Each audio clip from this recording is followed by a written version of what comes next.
Seguimos con la última ponencia de este bloque, que es normatividad para los productos de soya, que nos estará compartiendo la información la maestra Julia León Cobo. Julia es nutrióloga por la Universidad Iberoamericana, es consultora independiente en nutrición y ciencia de los alimentos. Ha colaborado con diversas organizaciones relacionadas a la alimentación y nutrición. Para la industria de alimentos desarrolló una labor pionera de la nutrición colaborando en marcas como Hades, en Unilever, en Nestlé y Danone, además de su experiencia en programas sociales de alimentación en el DIF nacional. Bueno, le cedo la palabra para que nos comparta.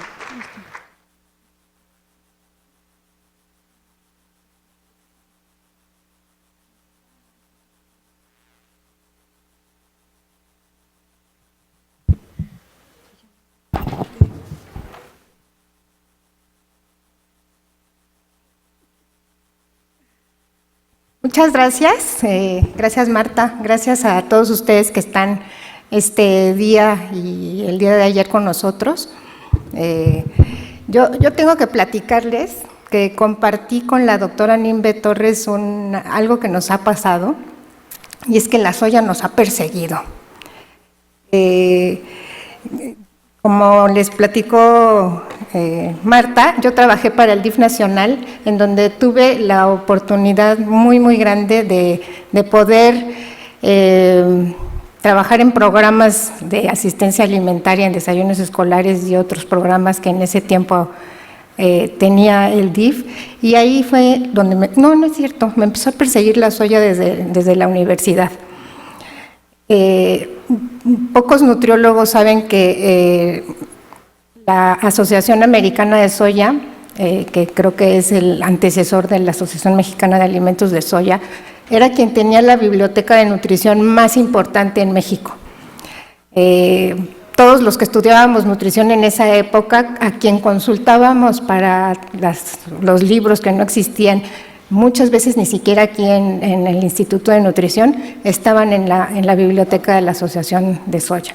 Entonces, la Asociación de Soya y la soya fue quienes ha preparado y ha dado información sobre nutrición a muchos de los que hoy somos profesionistas de la nutrición, y qué bueno que todos los que hoy son profesionales de la nutrición están aquí compartiendo junto con nosotros estas pláticas que hemos estado escuchando durante estos 2 días.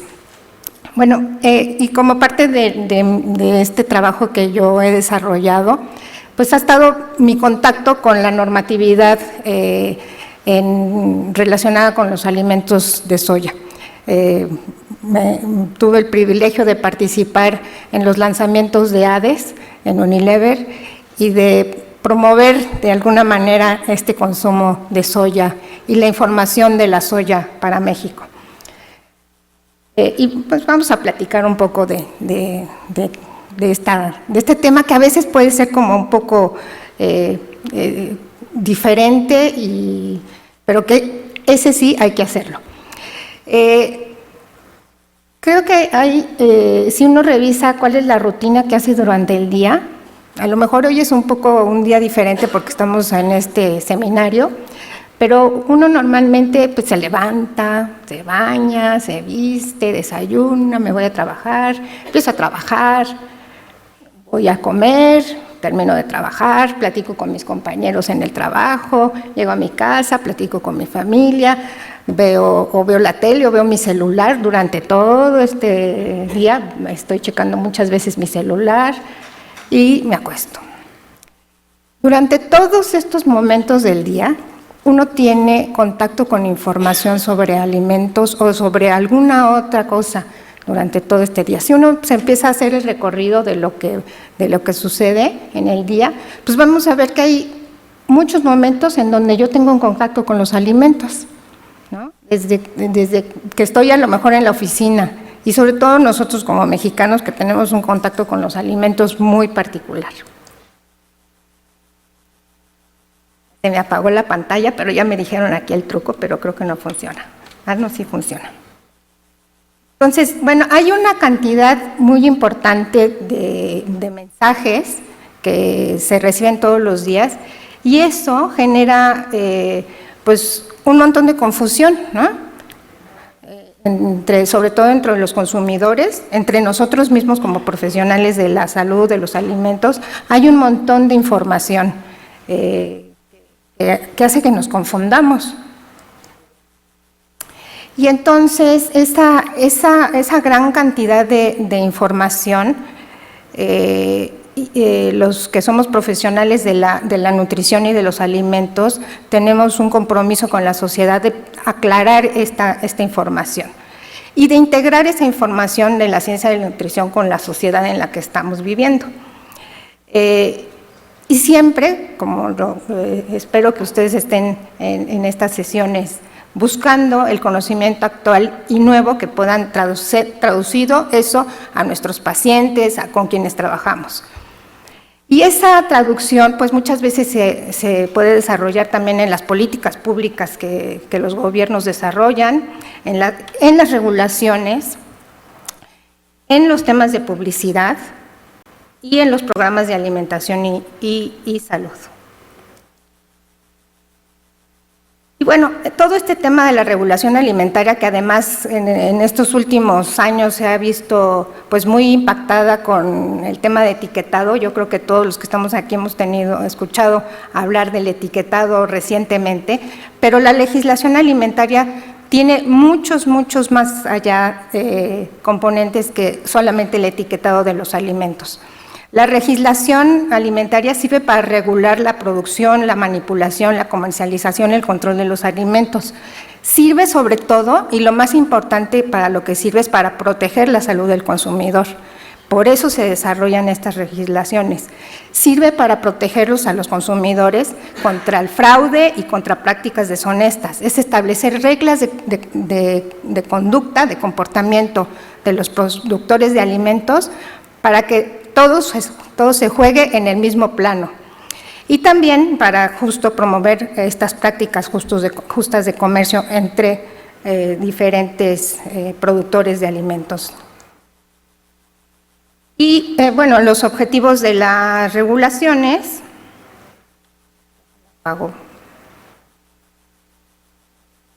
ya decía yo que es dar información para la producción y comercialización, para asegurar que haya alimentos inocuos, nutritivos y genuinos, que no haya fraude, que se establezcan estas reglas para evitar, por un lado, las enfermedades y por otro lado, el que haya los marihuanoles que existen. Y todo esto lo que va a ayudar a hacer es impactar de forma positiva en la salud pública, en el desarrollo social, el desarrollo económico y las relaciones comerciales. Entonces, como ven, este tema de las regulaciones de alimentos, pues tienen un impacto muy importante en todo el desarrollo. Eso hasta incluyendo el que se puedan adquirir impuestos o no de población y que esos recursos puedan servir para la plataforma de programas en el gobierno. Bueno, para el caso de los alimentos, las regulaciones se van conformando como desde lo más importante que es nuestra Constitución política, en donde se habla de los temas de salud, el derecho a la salud, y después se va construyendo hacia las leyes. En la Ley General de Salud ya se habla también de los alimentos y luego se habla en reglamentos. Hay reglamentos específicos para los alimentos. Está en el Reglamento de Control Sanitario de Productos y Servicios y el Reglamento de Publicidad. Estos dos reglamentos están relacionados a los alimentos. A partir de los reglamentos, en los reglamentos hay como información general de cuáles son las normas que se deben de cumplir por los alimentos. Si uno quiere buscar cuáles son las especificaciones para algunas categorías de alimentos, de manera general las va a encontrar en los reglamentos. Cuando uno necesita hacer una justificación de por qué ese alimento tiene tales características, va a encontrar una cosa general en el reglamento. Y a partir de ese reglamento se generan normas. hay dos tipos de normas, las normas oficiales mexicanas que son obligatorias y las normas mexicanas que son voluntarias. En estas normas se hacen ya cosas mucho más específicas de cantidades, de características, de formas en cómo se van a evaluar los alimentos.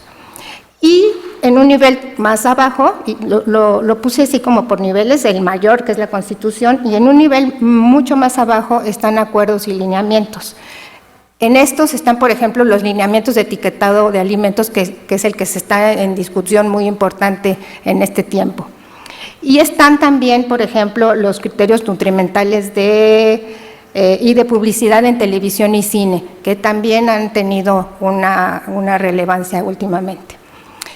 ¿Quién vigila las normas? Por un lado está la Secretaría de Economía, a través de Profeco. Ellos lo que hacen es hacer una revisión de la información comercial. Cuando hacen revisiones en supermercados, si revisa Profeco, lo que va a revisar es información comercial. Y por el otro lado está la Secretaría de Salud, a través de COFEPRIS. Y ellos lo que revisan es la información sanitaria. Entonces, hay dos instancias que revisan la información. En la industria de alimentos siempre se estará atendiendo a estas dos agencias del gobierno para dar respuesta de requerimientos para estos dos tipos de actividades. Como les decía, en el reglamento de control sanitario de productos y servicios hay ya descripción de la soya. Entonces ahí está describiéndose un poco de la harina de soya desgrasada, la harina integral de soya. Como ven, son aspectos muy generales los que uno puede encontrar en el reglamento, pero ya desde aquí empieza a aparecer información sobre la soya.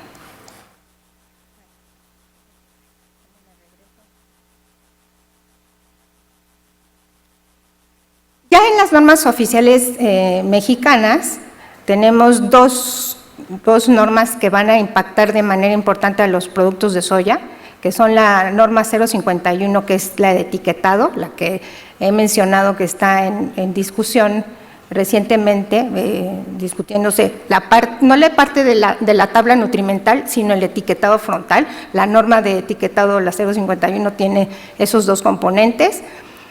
Y la norma 086, que habla de las modificaciones en la composición de los alimentos, los que tienen menos grasa, los que tienen adicionado algún nutrimento, es decir, cuando se modifica. Y hay normas específicas que una gran cantidad de alimentos tienen una norma específica en la que se describen sus cualidades y características. Para el caso de la soya, hasta hoy hay 3 normas nada más publicadas. Ya nos estaban platicando que están en proceso algunas y que la Asociación Mexicana de Alimentos de Soya ha estado trabajando para el desarrollo de estas normas. Estas son, por ahora, normas voluntarias. Está la norma para la soya como grano, para consumo de alimentos. Está la norma para el aceite. Y la norma que se publicó más recientemente de la proteína de soya texturizada. Hay 2 normas que vienen en camino y que se están justo ahora en proceso, que es la norma de productos proteínicos de soya, y esperamos que también podamos empezar a trabajar en la norma de bebidas de soya. Esto, como les dije, da piso parejo para todos aquellos que fabrican soya, permite a los profesionales de la salud también tener información de qué características deben de cumplir estos alimentos. Les decía yo que además hay otro nivel un poco más abajo de acuerdos y lineamientos, y en el caso de la soya existe en los criterios para la publicidad en televisión y cine una clasificación para solamente, por ahora solamente existe para alimentos líquidos de soya, con y sin jugo. Y aquí establece como el piso, como les decía yo, pues ya se establecen como el piso parejo para todos, de las características que un alimento de soya debe de cumplir para poder dar una publicidad de alimentos en cine y televisión y en tiempos en donde los niños pueden ver la televisión. Una cosa que yo siempre me gusta presentar, que pocas veces se discute, es este sello nutrimental. ¿Alguno de ustedes lo ha visto en algún alimento? ¿Sí? ¿Alguien lo vio? ¿En qué alimento lo viste?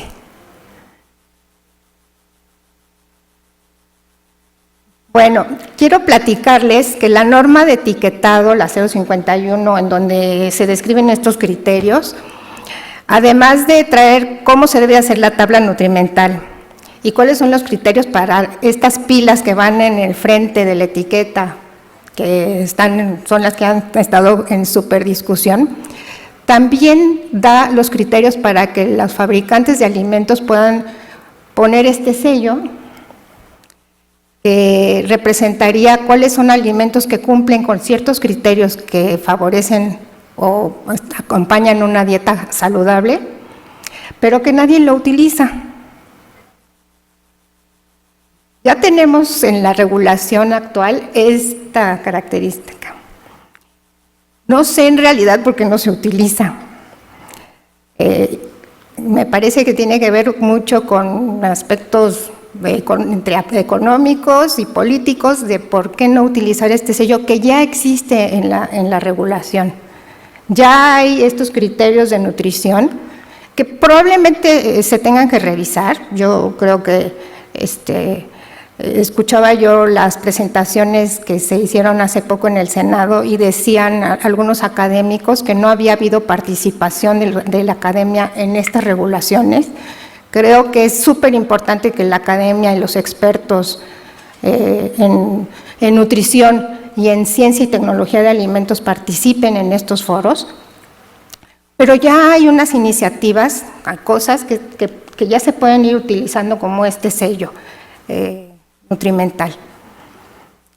Y pocos conocemos que existe esto ya. Hay un reto con el tema de los alimentos funcionales, como el caso de la soya. El término, está cortada la presentación, pero esta denominación de alimento funcional es poco específica. Ya con la plática de Paula, vimos que hay una manera de llamarlos funcionales que tiene que ver más con las características físico-químicas que con la salud. Y la doctora Nimbe Torres nos habló, y el doctor Armando Tobar nos hablaron mucho de las cualidades funcionales de la soya. Entonces es como poco específica. Si uno trabaja en la parte de nutrición, pues va a hablar de las cosas de salud y el efecto en la salud del corazón, en la salud de las mujeres, en la salud ósea. Pero si uno está del lado de la ciencia y tecnología de alimentos, pues va a hablar de los beneficios que tiene la soya, por ejemplo, en la absorción de agua, como lo que nos dijo Paula. Entonces es como poco específica. Y eso de alimento funcional no existe en la normatividad. Entonces ahí aparece lo que les decía, no hay un piso parejo para todos. No se puede hablar de alimento funcional en ningún producto que encontremos en el mercado. No sé si ustedes han visto alguno que diga, este alimento puede ayudarle a bajar el colesterol. A pesar de que haya evidencia de algunos ingredientes o de algunos compuestos que contenga ese alimento, que ese alimento contiene esas características. Y no se puede porque justo en la normatividad no existe. Y a veces, como en el caso del marihuanol, también pues son poco serias, ¿no? Estas declaraciones, por eso se vende aquí afuera o en el metro, en donde el piso es de otra forma parejo.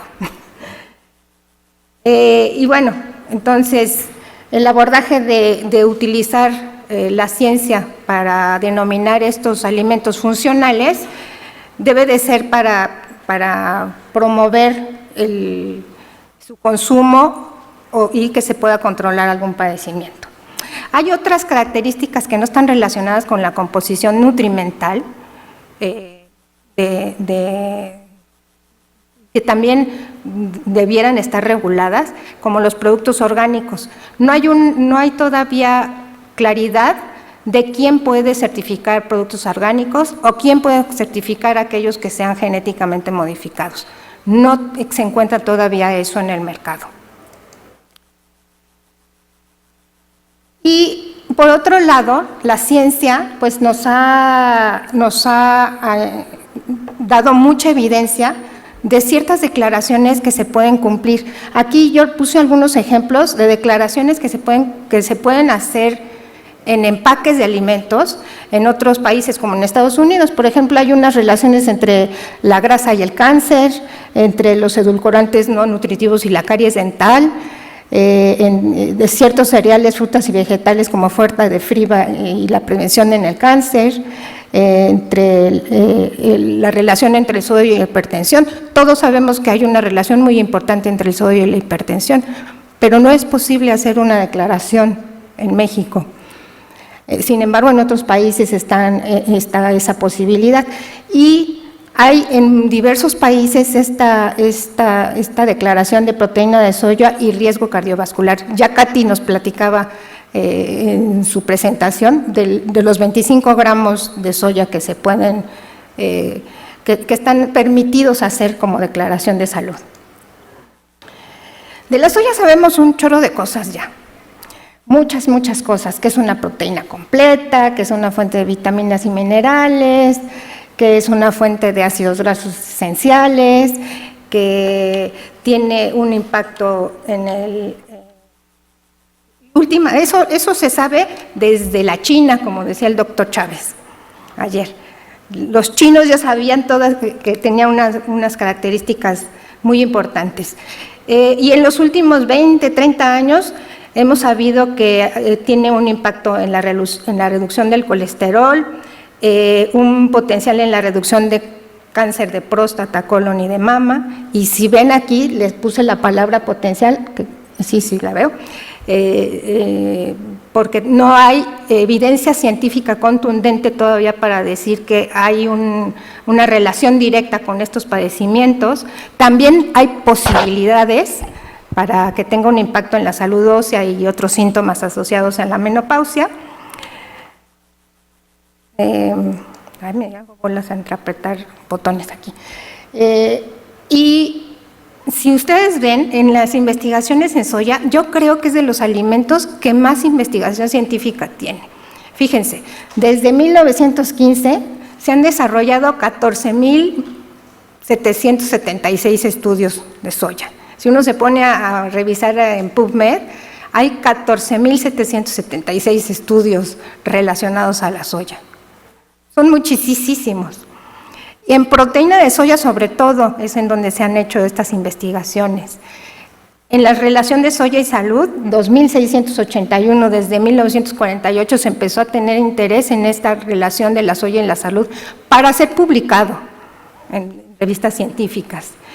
Y ya con la soya y la enfermedad cardiovascular, desde 1951 se han desarrollado casi 900 o 1,000. Yo creo que con los estudios que tienen el doctor Tovar y la doctora Torres, cerca de 1,000 estudios deben de ya estarse desarrollando con la soya y la salud cardiovascular. Yo les decía que hay ciertas declaraciones que son súper impactantes. Por ejemplo, esto de los 25 gramos de proteína al día como parte de una dieta baja en grasas saturadas y colesterol.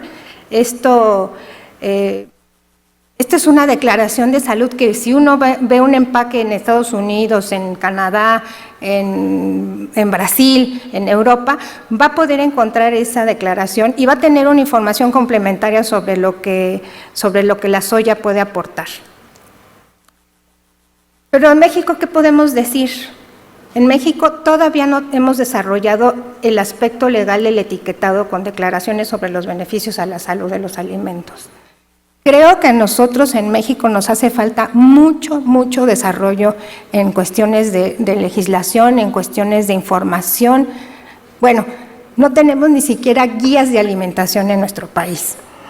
A lo que llegamos a tener es el plato del bien comer en una norma, pero no tenemos guías alimentarias. Y de la misma manera no tenemos todavía en nuestra regulación información o reglas que nos permitan tener ese piso parejo para todos y que permitan informar con certeza a la población. Y entonces, desde mi punto de vista, esto es una oportunidad. La normatividad permite dar una guía sobre la calidad y las características de los alimentos. Cuando los nutriólogos damos información, necesitamos dar información con evidencia. La normatividad se desarrolla con base en evidencia científica. Ayer la doctora Ruth Pedrosa nos hablaba del Códex. El Códex Alimentarios que promueve la Organización Mundial de la Salud está basado en evidencia. La normatividad está basada en evidencia y eso permite que se dé certidumbre a la población y a los negocios. Y permite también, desde el punto de vista de un profesional de la salud, darle la posibilidad de hacer elecciones de alimentos con características conocidas. Y también yo los invito para que a los profesionales de la salud, creo que los que son profesionales en la ciencia y tecnología de alimentos ya lo hacen, pero es una oportunidad para los que hacemos nutrición de participar en el desarrollo y en la revisión de normas. Todos podemos hacerlo. Todos podemos desde nuestra computadora revisar lo que está relacionado con los alimentos y emitir nuestra opinión y participar.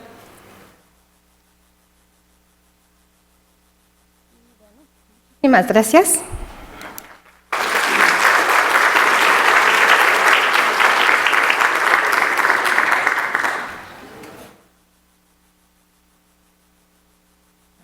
Tenemos preguntas.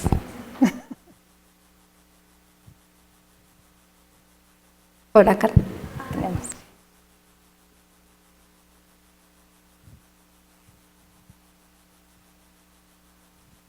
Hola Julia, buenas tardes. Yo me quedé con la duda de lo que pusiste ahí en el etiquetado, donde se puede poner ya lo que es el sello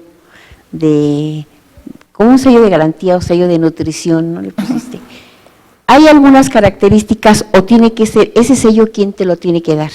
Por ejemplo, ¿alguna asociación o quién? No, ese sello lo debe de dar COFEPRIS. Es un sello que debe de dar pues, la Secretaría de Salud. COFEPRIS es un órgano de la Secretaría de Salud y lo puede dar a las industrias que cumplan con estos criterios de nutrición que se encuentran en este documento de lineamientos. Para eso tendría tú que meterte una certificación, demostrar la certificación ante una entidad acreditada, me supongo, ¿no? Que te avale y que a la vez ellos la puedan ver que sí está acreditada y que te pueden dar. La COFEPRIS tiene un procedimiento para cuáles son la documentación necesaria para poder presentar la solicitud para adquirir este sello.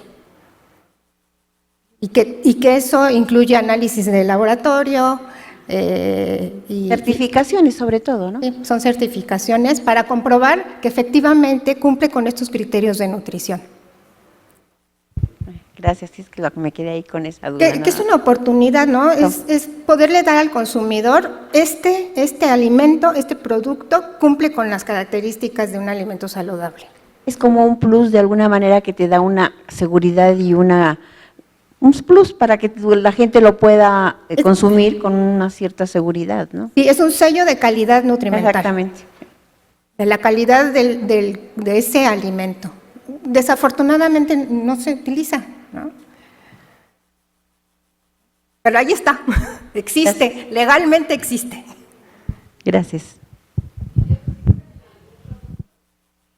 Yo sabía que había unos en unas leches de Viconza. Sí, existe. No es obligatorio, que ese puede ser que sea el tema, ¿no? No es un sello obligatorio, que probablemente esa va a ser un poco la diferencia con lo que se está buscando actualmente con el etiquetado que están promoviéndose, ¿no? Que ese sí va a tener que ser obligatorio. Este es un etiquetado voluntario y al ser voluntario, pues necesita la inversión de estos análisis, estas certificaciones por parte de la industria y de presentar todo el proceso, ¿no? Al contrario de la tabla nutrimental, que sí es obligatoria. Aunque no le entendamos mucho lo que es la tabla nutrimental, ¿no? Pero a mí me parece que este sellito es muy claro.